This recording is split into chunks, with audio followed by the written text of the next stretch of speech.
and welcome to the April 21st, 2022 meeting of the Chicago Map Society. And welcome to the April 21st, 2022 meeting of the Chicago Map Society. Before I hand the mic over to our president, Jim Ackerman, to introduce tonight's speaker, I have just a few announcements to make. First off, I'd like to welcome everyone from CMS, as well as our other partner map societies in New York, California, Colorado, and Washington, D.C. We've been really enjoying the joint programming and are happy you all can join us virtually. When we return to in-person meetings, which Jim will talk a little bit more about, we should have the capacity to continue streaming our presentations and hope you will continue to be a part of CMS and you can continue to join us that way. So for the local folks, mark your calendars for a few upcoming events. If you haven't already, be sure to head down to the Newberry Library to check out the Crossings exhibition. I've been fortunate enough to walk through it twice, and I still feel like there's a lot more to see. Furthermore, on the evening of Thursday, April 28th, at the AGSL Library at the University of Milwaukee, they will be hosting the 32nd Maps in America lecture, supported by an endowment created by Art and Jan Holzheimer. Dr. Katie Parker of Barry Ruderman Rare Maps will be presenting Mapping Difference and Distance, Indigenous Presence on European Maps of Patagonia in the Early Modern Period. The reception starts at 5:30 and a registration link will be provided in the chat box. Last but not least, if you're feeling adventurous and looking to take a trip, there's an exciting day of events in Washington, D.C. Near the end of May, on May 20th. In the morning, there's a presentation on Ptolemaic atlases at the Library of Congress that will include a viewing of their incredible 1507 walled singular map, not trying to jump ahead into the presentation or anything. And then in the evening, there is a special dinner for the annual meeting of the Washington Map Society, where Dr. Matthew Mingus will present Mapping a Defeated Germany in the Aftermath of World War II. Again, a link to more information will be provided in the chat. And now on to the main event. As a reminder, tonight's presentation will be recorded and we will have a time at the end for questions. You're welcome to submit them via the chat box, or if you use the raise your hand feature, I can give you the opportunity to ask Dr. Brückner your questions directly.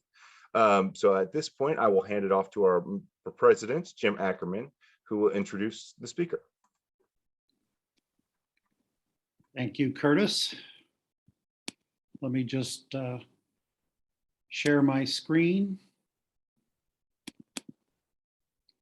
and start this little one slide show. Everybody see it okay, I hope. So you see I've chosen a spring green background for this. And just to get us in the mood, I'm delighted that I'm sitting with the windows open at my home during this presentation. I've got a Three Floyds IPA at my side, even better, and feeling very spring-like at the moment. I'll introduce the speaker in just a moment, but I would like to call your attention to the fact that the very next meeting of the Chicago Map Society will be in person at the Newberry Library in our usual digs at Ruggles Hall. We do hope to be able to live stream it as well. But I sincerely hope that you all will be able to come to the meeting. Those of you who are able to do so will seriously consider doing so, because we will be preceding the meeting with two curator-led tours of Crossings Mapping American Journeys, our current exhibition, one at 4 o'clock and one at 5 o'clock. We'll send out information to the membership about registering for these tours shortly. This will be followed by a program presented by Dr. Karen Lewis from Ohio State University, who's produced a wonderful interactive, wonderful video in the exhibition on mapping the Underground Railroad. And this will be an opportunity for her to talk about the research that went into it and the wonderful graphics that she created for that. So without further ado, I'm delighted to introduce tonight Dr. Martin Brückner, who is director of the Winterthur Program in American Material Culture and a professor in the English department at the University of Delaware. He earned his MA in American Literature and Cultural Geography from the Johannes Gutenberg Universität Mainz in his native Germany, and his PhD in English and American Literature from Brandeis University in the United States. Dividing his teaching and research equally between the history of cartography, early American literature, and material culture studies, he is the author of two award-winning books, The Social Life of Maps in America, 1750 to 1860, which was published in 2007 and won the distinguished Fred B. Kniffen Book Award for the International Society for Landscape, Place, and Material Culture in 2018. And I might mention that this is one of my favorite books in the history of cartography ever. And that I think is saying a lot. And the Geographic Revolution in Early America, Maps, Literacy, and the National Identity from 2006, which won the Louis Gottschalk Prize in 18th-century studies in 2007. He's also the editor of 4 volumes, which I know means a lot of work. Most recently, Modelwork, Material Culture and Modeling in the Humanities from 2021, and Elusive Archives, Material Culture Studies and Formation, also from 2021. In 2013, he worked as visiting curator at the Winterthur Museum when he prepared the exhibition Common Destinations Maps in the American Experience.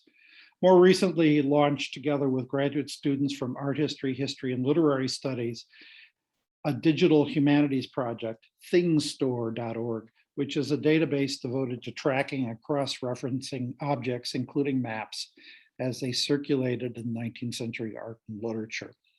He's had many collaborations with the Newberry Library. Most recently, I was very pleased to have him as one of the 3 advisors to our current exhibition, Crossings Mapping in American History. He also was a contributor to our website, Mapping Movement in American History and Culture, which is currently under transition for a new platform, to which he contributed an essay on maps in American travel literature. I think you'll see he's a wonderful speaker as well, with great collective interests, and I'm very delighted to welcome him to the screen, not the stage, but the screen today. Well, thank you so much, Jim. That was a really kind introduction, and it means a lot for you to say that you like my book. So that's pretty awesome. Well, welcome everybody, and thank you so much for inviting me. And as I'm doing this, let me also share my screen with you. And I have to hit share, and then I will go into present from start. So you all should see my screen, I hope. And then you will see my small head on the side. And if you want to see more of the screen, you just might want to minimize my head. So again, thank you for inviting me to talk about some of my work that is partly still in progress, some of which I already have deposited in other venues, and like Jim's, for example, the mapping of movements. Jim has asked me to stick to about 35 to 40 minutes, and I will stick to that time frame, especially since we know that Zoom and our capacity to process on-screen images is finite. So I will certainly not go over time. And with that, let me begin. So my talk's basic premise is that maps in American literature have been in a symbiotic relationship that is not only long-standing, but is at once complex, problematic, and above all, profoundly generative. In my announcement for this talk, I reminded us how we encounter maps today when we read modern American fiction. You may be familiar with the maps of Frank Baum's Land of Oz, or with William Faulkner's imaginary Yoknapatawpha County, or the many graphic maps that accompany fantasy fiction like Suzanne Collins's The Hunger Games. Who hasn't flipped to a novel's end papers and with a finger on the map traced the adventures of a favorite character, or clicked around on websites devoted to mapping the spatial configuration of fictional worlds? Yet today, I'm not concerned with fictional maps charting fictional worlds, nor with the act of reading fiction with map in hand. Many colleagues have already examined this relationship between maps and reading fiction to great effect. Instead, today, I'm more interested in going back in time to the material origins of this relationship, and I will take a look at how physical maps and literature interacted in the American context. Before I do so, let me clarify some of my terms. When I use the word map, I refer primarily to the material artifact of the physical map itself, but will keep an eye on the graphic conventions of cartographic representation. When referring to American literature, I will address works that emerged from European and American printing presses, bracketing for today the cartographic output of indigenous people or recordings passed on in oral or other graphic traditions.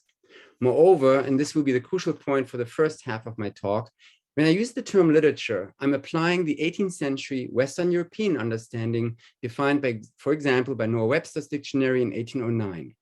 According to him and his predecessors like Samuel Johnson, literature meant knowledge or learning, the acquaintance with letters or books. Meaning for the first half of American literary history, the connotation literature was literacy, the ability to read, not fiction or poetry.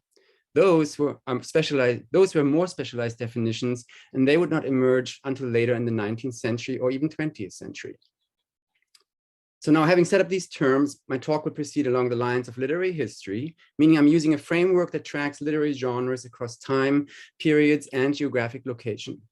In order to review the relationship between maps and American literature, I will closely follow the structure of popular teaching anthologies like the Norton or the Heath Anthology of American Literature. Both compile writings that tend to be commensurate with the North American continent, including the Caribbean Basin and the United States territory. To show you how maps entered into the canon of American literature, my talk will proceed in two parts. Part one will address publications that emerged during the periods of colonization and nation building. Part two will turn our attention to the legacy of maps of what I call the rise of the cartoral arts, when in the aftermath of US nation building, maps became a constitutive part of the American literary imagination.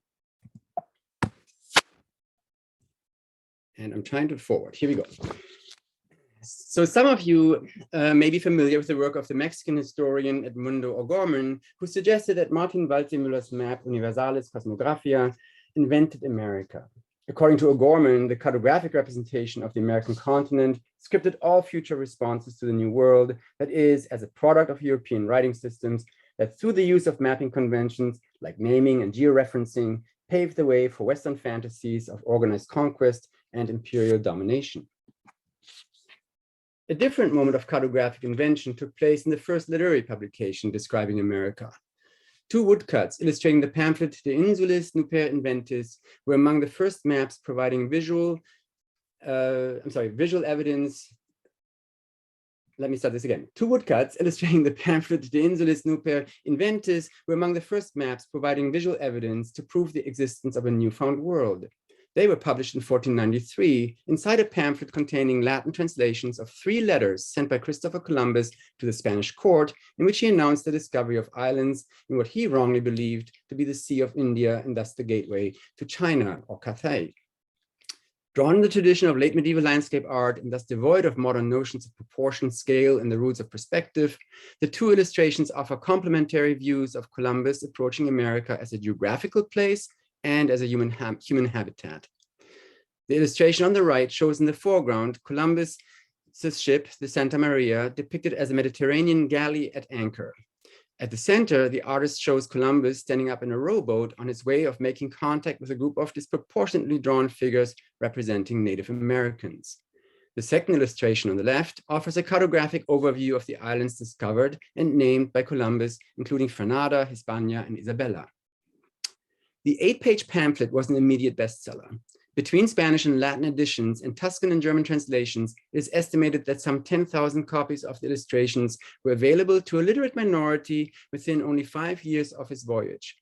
Reflecting the artistry of untraveled artists who created map-like representations by following medieval conventions for depicting natural and human spaces, the illustrations proved to be highly influential.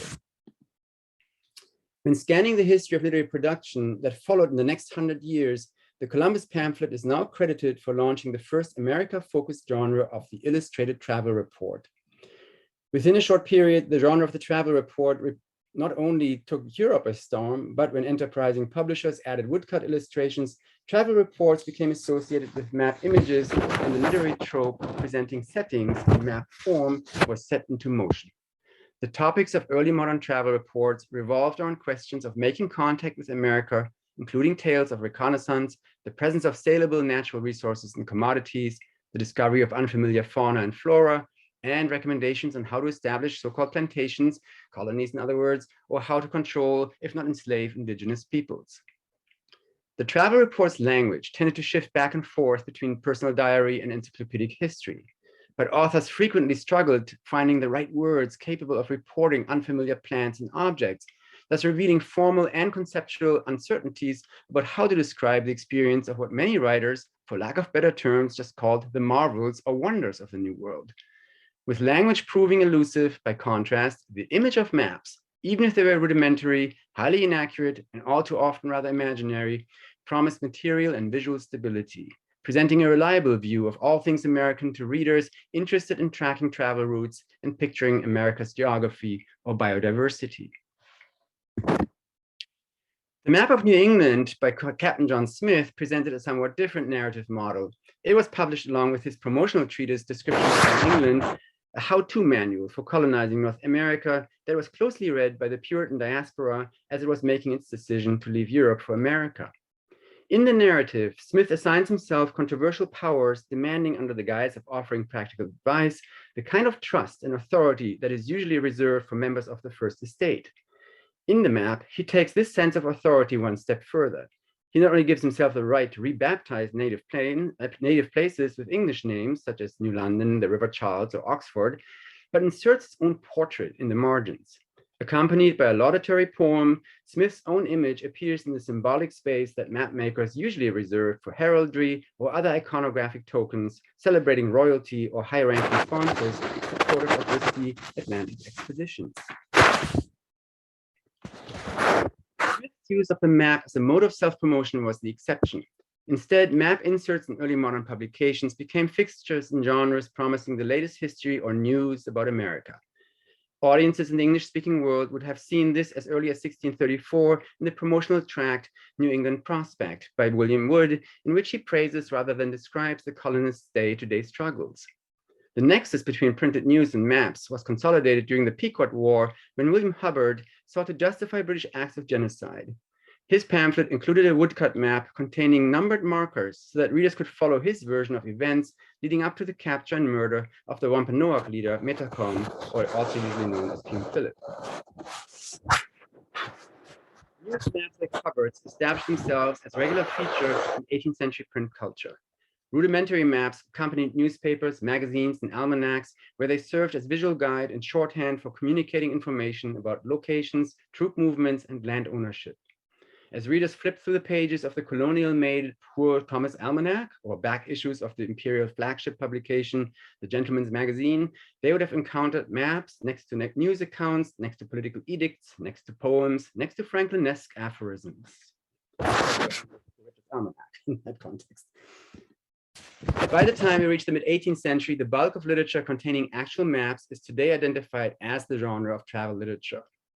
Again, if we remember that the definition of literature was rather vague and inclusive, the basic elements of travel writings included a journey through time and space, usually told by a first or third person narrator, whose observations could address anything from spirituality and social networks to natural history and geography, especially customs and manners.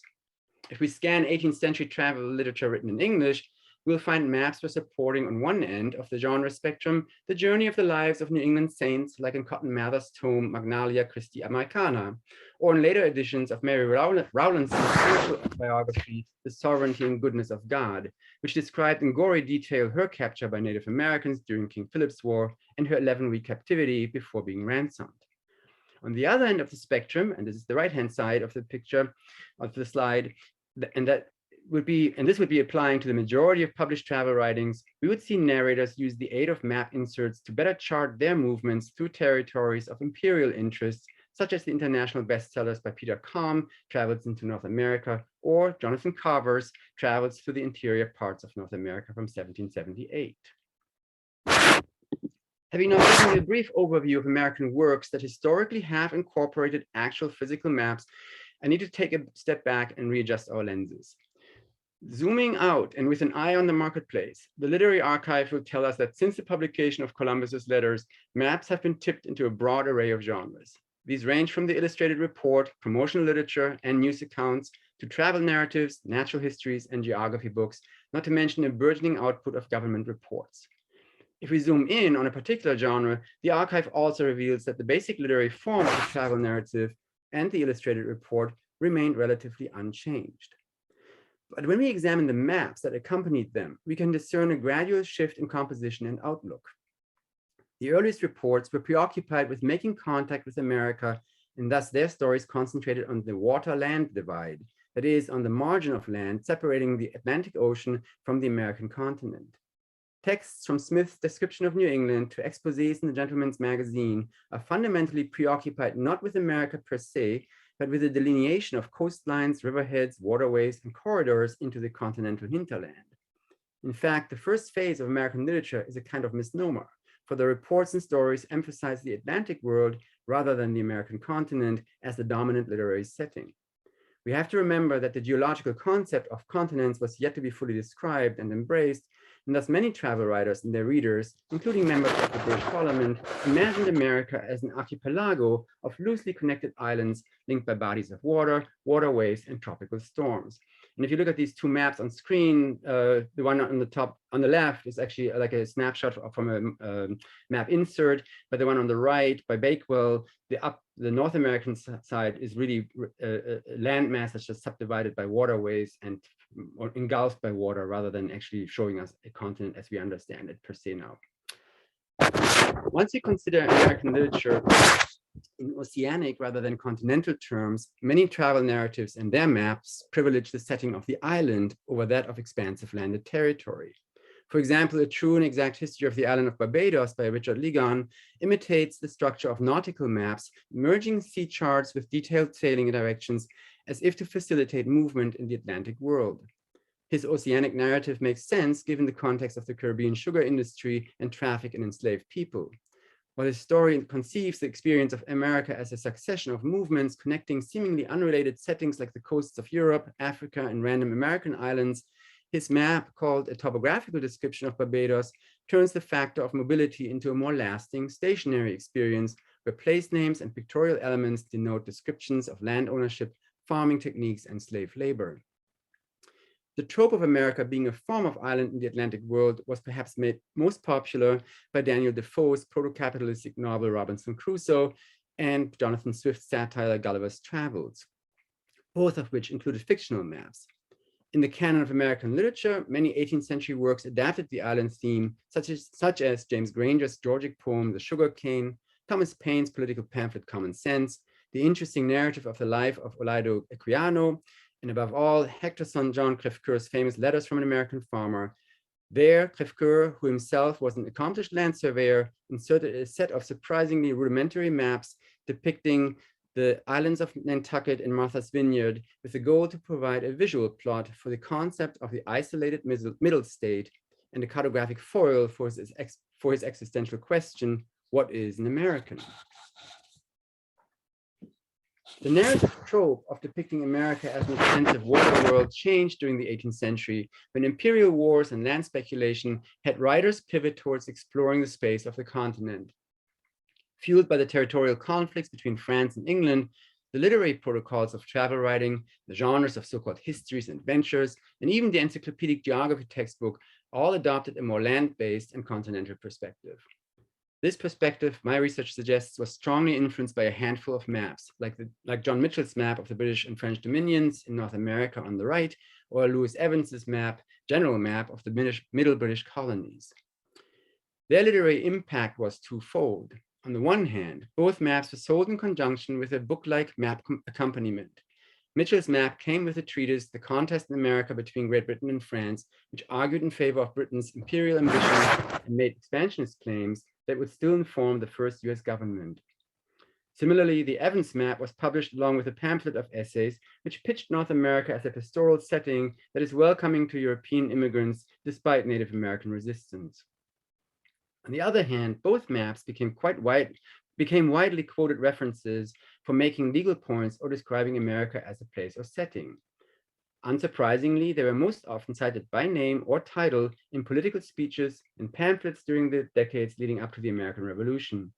But they also had a rhetorical afterlife when quoted in the first generation of state histories, including in Thomas Jefferson's Notes on the State of Virginia, where Jefferson encourages readers, and I paraphrase, to consult these two maps because they give a better sense of place than any of his own words ever could. All literary patterns I've described so far go into overdrive after the American Revolution. From the moment that the US emerged as an independent nation state, the cartographic output increased dramatically. The map historian J.B. Harley estimates that in the year 1790 alone, the ratio of engraved space on maps showing the US versus other territories was 10:1. Or to put it differently, 90% of all domestic maps showed American spaces rather than the rest of the world. Maps showing the nation as a whole or in parts were made ubiquitous in mass-produced genres, ranging from almanacs and state histories to a new generation of travel books and pocket foldouts. The perhaps most potent genre linking maps to the experience of literature broadly defined was the geography textbook or school book, and driven by a burgeoning school book industry that advocated that for map reading lessons in the national curriculum. Early slogans like Noah Webster's 1788 exhortation that, I quote, "a tour of the United States ought now to be considered as a necessary part of a liberal education," unquote, spurred many authors and readers to consult geography books and their companion maps as part of elementary literacy and advanced reading instruction. As if written in answer to Webster's call, Jedediah Morse launched a series of best-selling geography textbooks. Beginning with Geography Made Easy, here on the bottom right, his books would dominate elementary education for nearly 40 years and shape the literary imagination of American novelists from Susanna Rowson and Charles Brockden Brown to Washington Irving and Catherine Maria Sedgwick, with lessons about the new nation's geography, economy, and cultural customs. To make sense of these lessons, I have to step away from actual maps and use a more abstract approach to show what was happening. The popular adoption of national maps for the purpose of literary education was both fundamental and formative. If we approach the relationship between maps and literature through the lens of the linguist and the basic model of the communication triangle, American maps that entered into books behaved like symbols on steroids. Not only did they connect the sender, the map maker, to the receiver, the map reader, in pragmatic terms, but they created a short circuit linking local geographies to more universal ideas of what is an American nation. Just imagine this. From the 1780s on forward, generations of American school kids from New Hampshire to South Carolina to later Colorado and California became accustomed to reading about geographical landmarks such as the Niagara Falls in New York, or the Natural Bridge in Virginia, or the Grand Canyon in later Arizona. At the same time, with finger on the school map, they also read stories about regional character types such as the thrifty New Englander, the lazy Virginia gentleman, or the lawless folks in Oklahoma Territory. While biased and offensive, even in their own time, these place-based stereotypes emerged as map-based lessons that were at once simultaneous and constitutive, and thus provided a proto-literary base for imagining the nation as a community. But while this assessment of the map literature nexus applies to school books, the actual material evidence linking maps to literature becomes complicated, or rather seems to go sideways after the War of 1812. The signs for a productive relationship between maps and American literature couldn't have been better. By the 1820s, the American map industry is revolutionized by technological changes. Machine-made paper, lithography, and steam-powered printing presses allowed maps of all kinds and sizes to circulate in unprecedented numbers. But at precisely the historical moment when American maps are all-pervasive, showing up in parlors and schoolrooms, theaters and churches, taverns and railroad stations, the genres that I've identified so far as American literature cease to include printed maps. Of course, maps continue to supplement travel reports. They continue to be tipped into history books, and they were a fixed staple for any geography lesson that required a school book. However, they stopped being added to most other genres in circulation. They were especially absent from books containing novels, plays, or poems. In short, the physical absence of maps in literature seems to coincide roughly with the historical moment when American literature begins to be defined more narrowly as belletristic writing, or the way we think of literature today. From the standpoint of the literary historian, the utter lack of actual maps is baffling in light of the frequency with which American authors used map references to convey the American experience. Just think of James Fenimore Cooper calling out maps in his Leatherstocking saga, Nathaniel Hawthorne adding maps for symbolic effect, Edgar Allan Poe sending his readers on map-based treasure hunts, Carolyn Kirkwood lamenting maps for selling fake towns, Harriet Beecher Stowe literally footnoting Morse's Atlas, Frederick Douglass contemplating the map of the Chesapeake Bay, or Mark Twain debating in Tom Sawyer's at Broad if the color of Indiana is green or pink. And these map references are not restricted to singular authors. A survey of 19th century American literature reveals 3 types of fiction that display a strong affinity with popular map genres. The settings of picaresque adventure tales tend to rely on small-scale world maps. Frontier adventure stories have an affinity for larger scale promotional maps. Sensational fiction loves to borrow from overland railroad or river maps. But regardless if you look at individual novels or whole genres, the absence of actual physical maps in American literature is as surprisingly real as it was unexpected when I and the many librarians that I asked for help scoured databases of American imprints. Now what?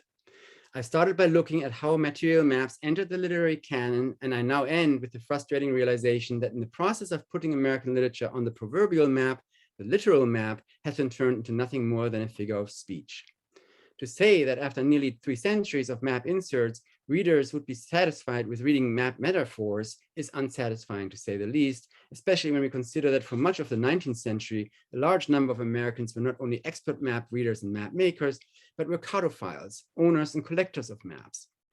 For people who are very interested in material maps to settle for prosy map references, there has to be more at work.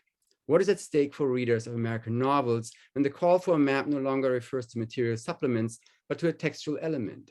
What do map references accomplish inside the text when there are no actual maps involved? How does this change the relationship between maps in American literature, and to what purpose? Given that I have just a few minutes left, I can only give a provisional answer by way of doing a close reading of a map reference from James Fenimore Cooper's best-selling novel, The Pioneers. In this novel, Cooper tells the convoluted tale of a frontier town wrestling with social and ethnic diversity, the use or rather abuse of the environment, the legacies of the Revolutionary War, and above all, the fact that the town exists only because it displaces the country's indigenous people. It's the first of 5 novels tracing the lives of Natty Bumppo, aka Hawkeye, and his friend Chingachgook, aka the last chief of the Mohicans. The novel's first map reference comes early in chapter 3, when the character and novel's ideal reader, Elizabeth, returns after a long absence from her city school to the frontier town of Templeton. Riding on a sled to the top of a hill, she, I quote, saw only engrossed the cluster of houses that lay like a map at her feet, the 50 smokes that were curling from the valley to the clouds, the frozen lake as it lay embedded in mountains of evergreen with the long shadows of the pines on its white surface.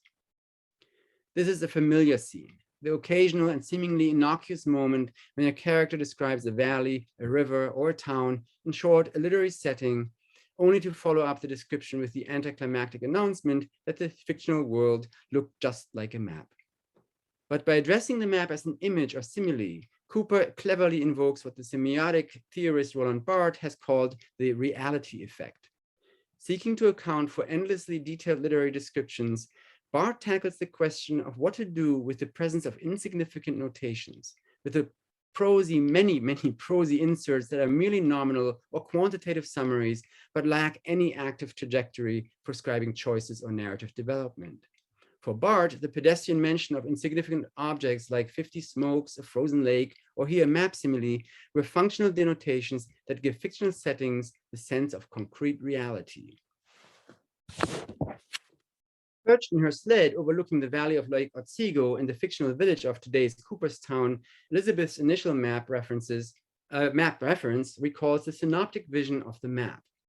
According to basic textbook definitions of the period, and these definitions borrowed several concepts from the fine arts, maps were called a picture, a view, or a representation that consisted of a flat or two-dimensional image showing the earth or its part at a glance. Depending on map scale, and here I point to the left example, the reality of the settlement of Templeton, or Cooperstown today, consisted of a few compressed symbols marking the place while practically erasing all other descriptive data. Similarly, if you look to the right at the rare map that actually ended up supplementing, in this case, the French edition of Cooper's The Pioneers, but never made it into an American edition, here the map's synoptic vision comes close to the reality effect of the coded passage. This map shows a view delineating houses, roads, and topographical features. In both modes of representation, the term map refers to a mode of seeing the world from the ocular perspective of the totalizing gaze, or Apollo's eye, the kind of gaze that has by now become associated with the God view. As many map scholars have shown, to assume this perspective is to engage in political acts of various kinds of power. In the case of Cooper's novel, his map illusion actually cross-references the novel with the cadastral land surveys enacted by the Land Ordinance Act of 1785, which subdivided all US territory into rectilinear geometrical plots, and which in the process glossed over ethnic differences, selectively recognized human activities, and generalized topographical diversity. Thus superimposed onto the landscape of upstate New York, surveys like the one of Albany provided the nation with a cartographic fantasy promising order and transparency. According to the Commissioner of the United States General Land Office, Josiah Meeks, it also served as a tool of mastery and surveillance. Writing in an op-ed for the Niles Weekly Register, Meeks argues that with a few geographical positions on the map of the public surveys being accurately determined by astronomical observations, it is obvious that with very little difficulty, the longitude and latitude of every farm and every log hut and courthouse may be ascertained. So wise, beautiful, and perfect a system was never before adopted by any government or nation on earth. For the commissioner, the map served multiple literary functions, ranging from political propaganda to social engineering to aesthetic pleasure. For Cooper, who has the orderly landscape placed at Elizabeth's feet like a map, adds the function of the theatrical prop or a gift ceremony. The mapped landscape submits at once to the power of her gaze, and the land becomes a part of her as much as the reader's property. Underlying Cooper's map reference, channeled through Elizabeth's perspective, is a unique double vision that informs American authors, visual artists, and audiences alike. Since the 17th century, large-scale maps, especially city plans, often included landscape views that corresponded with the map's cartographic image. An early American example was Bernard Ratzer's plan of the city of New York on the left. Placed at the bottom of the map, a large picture insert allows readers to compare the landscape of Lower Manhattan with its cartographic abstraction above. Drawn as if viewed from the slightly elevated perspective of a ship's mast or distant hill, Ratzer's view of New York resembled the visual technique of the coup d'oeil, or the stroke of the eye. A military way of seeing made popular at the turn of the 19th century by generals like Napoleon Bonaparte and Baron von Clausewitz, this technique of observation was used by artists and land surveyors like Ratzer, who was in the British Army, or later by Seth Eastman, a mapmaker in the US Army, in pursuit of a simple goal. By using an environmentally expansive way of looking, they hope to re-envision landscapes as a tactical terrain to better yield targets for infantry and artillery. For Elizabeth to overlook the valley and the town like a map at a glance is not an innocent fiction. It begins to reconstruct the 50 smokes and the shadows of the pines as a military sandbox ready for strategic maneuvers and deadly actions. By the 1820s, the visual technique of the coup d'oeil had begun to inform what I call the cartoral arts. Landscape paintings enacted the stroke of the eye approach by flattening three-dimensional views like Thomas Cole's depiction of the Niagara Falls into two-dimensional surveys resembling topographical maps, like in the watercolor painting by George Catlin on the right. Of course, this particular visual approach of the coup d'oeil didn't end with landscapes as such. Its optical regime resonates strongly with the way in which art historian Jay Appleton and literary scholar Raymond Williams have described the compositional value of landscape images as competitive habitats. Be it the presentation of a map picture in paintings or prose, cartographically constructed landscapes provide the conceptual equivalent of a hunting ground. In the case of Catlin's bird's eye view of the Niagara Falls on the left, we are usually told by contemporary manuals how to scan topographical features for aesthetic pleasure. But at the same time, the painting's cartoral representation transforms the landscape and the activity of scanning it into an action set similar to battle plans popular in 18th and 19th century war atlases. While Catlin's cartoral image omitted the graphic trace line of musket or cannon shots, topographical maps like those by William Fadden on the right depicted battlefields as landscapes in which audiences can track troop movement, the artillery's shooting range, and above all, the strategic eye of the soldier's predatory gaze. Considering the actions in Cooper's novel, and I don't know how many of you have read The Pioneers in a while, it doesn't take much of a leap for his seemingly innocuous map reference to align the descriptive realism of his fictional landscapes with the novel's detailed account of shooting contests that escalate progressively throughout the novel. The shooting contests literally begin in the first pages of the novel. They progress to the Christmas turkey shoot, which then he has actually made into a theme in genre painting by Charles Diaz, and then they culminate in a grotesque massacre of passenger pigeons. What the novel omits to describe in detail is the way in which hunters and soldiers had transformed the New York landscape into a shooting range for killing Cooper's Indians. And I always feel like Thomas Cole's The Falls of Catskill, with this one lonely indigenous figure right at the center in the crosshair, so to speak, is one of these instances. In the interest of time, I stop here. There's still other facets of map-induced actions at work in the simple phrasing that Cooper's frontier setting looked just like a map. Having examined the affinity between the pictorial arts and Cooper's cartographic writing, I hope to have shown that underpinning his and many other authors' casual map references is a deeply ingrained map discourse whose images and rhetoric pervade the visual arts as well as cognitive behaviors, our everyday language, and thus also American literature.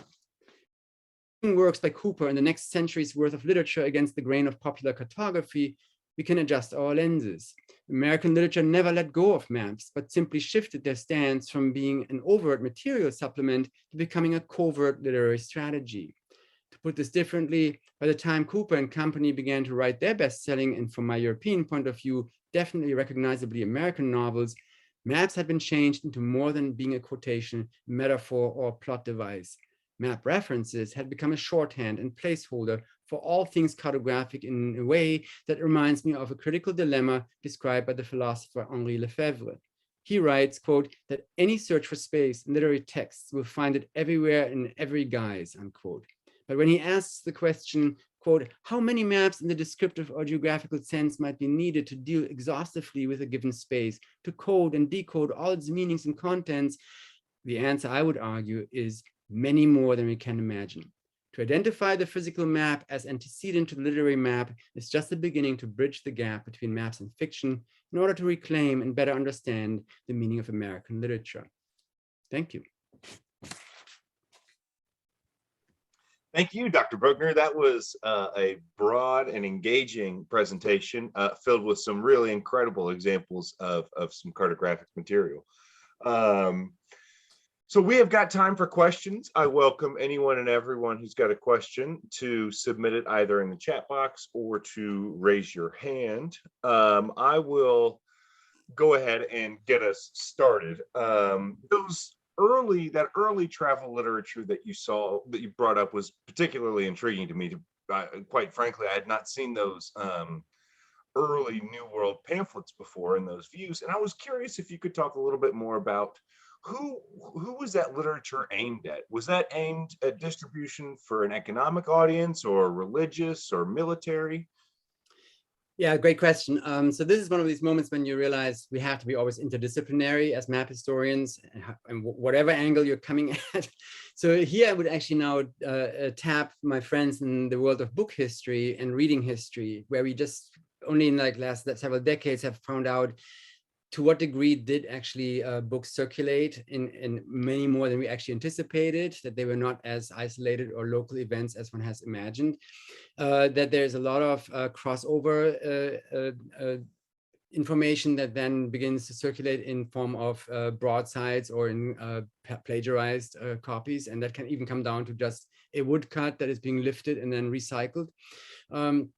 So the audience, the target audience initially, usually, I mean, you have to go by the prefatory statements by authors, tends to be whoever is the sponsor, the patron who is behind that particular prize, whether it's the exhibition itself or whether it's the report.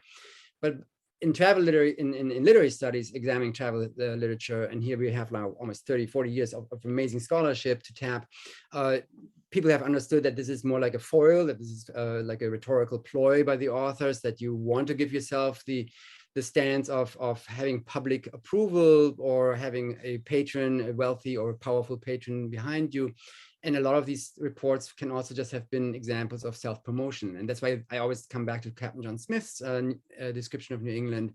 There are many other kind of aspects at work in why would this particular narrative be published, but then who is actually the true audience of this? When you read Smith's piece, the way my students explore it in my classes, it's a fascinating example of where he's actually targeting the unlanded, the people who have no inheritance rights in England, sons and also daughters in a way later on, people that he can actually kind of recruit for any kind of colonizing scheme that he's launching.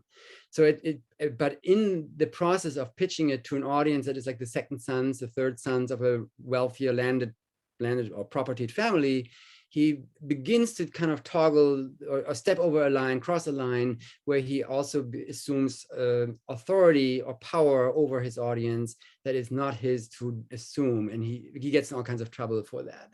So when you start now, this is the 1612, 1614, 1616. So before the Puritans even set sail, right? When you think of that period, but then afterwards, it becomes really I guess an experiment. And that's why I kept thinking these maps as inserts are like a fascinating way of how authors are experimenting with, how do I engage the public? How do I communicate? And we don't even know what public I'm reaching at this point. That's the other book historians have kind of pointed out when we talk about the public sphere. We don't know who the public really is. Is it really truly only the literate people? Or is it actually also people who just kind of had secondhand reading, so to speak, kind of get the information by other people reading out loud to them? But also from a cognitive science point of view, right? I mean, images in this case speak for 1,000 words. So if you cannot read the alphabet or your language in alphabetic form, you certainly can scan an image. And then you begin to discover, and that's part of my research and my own work, at what point is the crossover when people actually have to become map literate, where it's not just like some funky looking image you're looking at, but there has to be the moment when I can actually really make heads or tails of here's north, here's south, this is my route, and this is how I navigate the world. I don't need to know my ABCs, but I can still use the map to get to the same point. So the audiences were quite a bit more nuanced than perhaps a lot of people have the initial impression. More nuanced and definitely more diverse. I think that's the upshot of this. Yeah. Fascinating. Any other questions for Dr. Brückner here? Jim, did you have anything? I've got one more. I don't want to monopolize all the time here. You showed an incredible breadth and diversity of material, and I couldn't help, as somebody who encounters a lot of maps in my everyday work, there are just a tremendous amount of formats, physical formats of maps. We saw maps that were included as single sheets, foldouts, end papers, included in pockets in the back of books. I was curious, is there intentionality between those formats? Were they created specifically by economic incentives of the publisher, or are specific kinds of maps designed to be used or interpreted by the audience in different ways? That's a big question. I think I can go only a couple of paths because there are multiple answers here. As we know, book illustrations until the 1820s would have been actually forbiddingly expensive to include in any kind of printed book. So for maps to make it into any kind of publication, especially if it's just a pamphlet, that was an amazing moment of taking a risk for any publisher. So in that sense, that's why I singled out all these different genres earlier on, just to give people a sense of, yes, these maps were actually making it into popular circulation, into print circulation, and therefore into the popular imagination. But then the form and the physical format, that becomes a question of your pocketbook almost, as in like how much money do you want to spend, can you afford?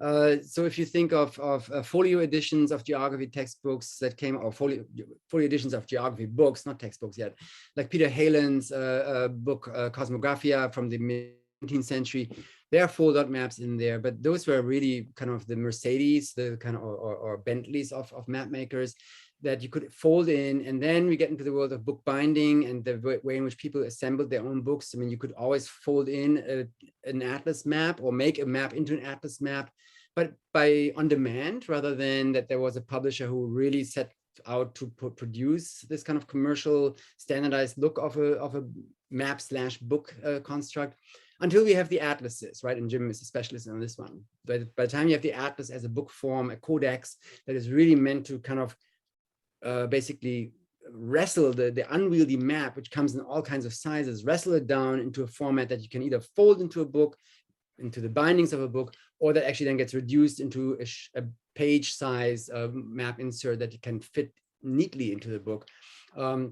That happens in the course of the 18th century, and it doesn't really get standardized until the early 19th century even.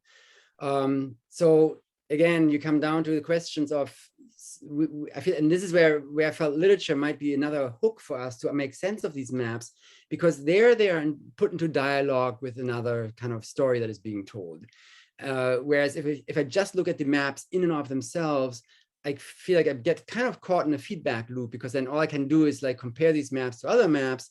Are they accurate? Are they not accurate? Are they kind of ideological? Are they not ideological? I mean, of course, they're always ideological, but are they? But I feel like then we get into like an echo chamber where I cannot quite see why would this particular map be in dialogue with a travel narrative, or in dialogue with a religious conversion narrative or a captivity narrative, right? That's the part that goes missing.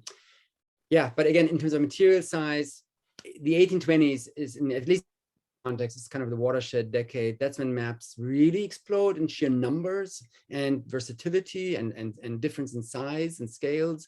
But the same diversity existed before, just not in these huge numbers. Yeah, and that was largely a product of the technology and printing process and things like that. Yeah, correct. Well, this has been really enlightening and engaging. Thank you so much for your time this evening. For everyone who's still with us, I included a link to Dr. Brückner's book in the chat box. That's The Social Life of Maps in America from 1750 to 1860. And if you've got any other questions, now is your chance to submit them or raise your hand. Jim, please. The only person you can see besides Martin. Yeah, I was struck by something that you said towards the end, and I hope I didn't misinterpret it. But I seem to be saying, and maybe it's just because you're largely dealing with American literature, that this was something, but I think you said from my European perspective, that this was something that I don't know if it's peculiar to American or it's reflecting the particular circumstance of this emerging continental nation that is doing other things with maps that they don't want to do necessarily in the literature. But by the implication for me was that you were still seeing maps conventionally, at least in other parts of the country, other parts of the world, that were doing the kinds of things that travel maps and what we now call travel literature used to do in the US or in the North American context. Is that correct? Yeah, well, I'm trying to parse this, makes it into, what's the question? So if I hear you right, correctly, I mean, of course, I mean, maps continue to be part of books, right? I mean, so don't misunderstand me in that sense, but they suddenly, the way in which we think about maps and the way they're packaged inside of books, something is shifting between the 1800s and 1820s, when publishers begin to actually divorce maps from what we now think of as belletristic writings. So novels would have had maybe a map still attached before, fictional maps often, but later on they kind of completely drop out. And then they come back now in the 20th century, which is also really interesting when you think of all the kind of fantasy fiction, I mean, from Lord of the Rings. I mean, you name your favorite fantasy trilogy, they can never come single. They all now have maps. So, but again, they are not maps showing us real places, right? They're showing me fantasy places. So there's something going on, and this is where I guess my European perspective comes into play. When I read 19th century German literature, the references to maps don't abound the same way as references to maps abound in American novels between, let's say, 1800 and 1900. And the burden of narrative development, the burden of character development, the burden of whatever the plot is about, the map has a very important role to play. And that is something that I don't see in German writings, for example. Once upon a time, I was a German lit minor, so I always have that in the back of my mind. So that, I think, is a unique moment. And then I find it fascinating. So here we are in this kind of historical moment. People are collecting maps. People are being bombarded by maps from like age 6 as an elementary school student on forward, right? And at the same time, you have authors adopting map metaphors. There's something more at work than just to say, oh, look, this looks like a map. There's clearly a larger kind of investment in this kind of cartographic discourse. Yeah. And I think that's what I've been trying to tease out. I mean, I'm just wrapping my mind around, I mean, at this in terms of my own research, I'm at the moment I'm just wrapping my mind around the fact that suddenly maps drop out from certain genres that used to have maps as a staple appendix or as a staple supplement. And then you have to ask the question, what happened? Why do they suddenly drop out?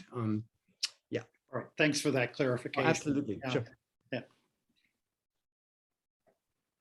Well, thank you again to tonight's speaker, Dr. Brückner. Really appreciate your time. Thank you. We will have, I'll be sending you a link to the presentation recording so you can have it for future reference in case you'd like to have it. And if that's everything, I will let everyone go. So thank you again all, and hope everyone has a great evening. Same to you all. Thank you. Thank you again, Martin. Absolutely. Bye-bye. Bye all.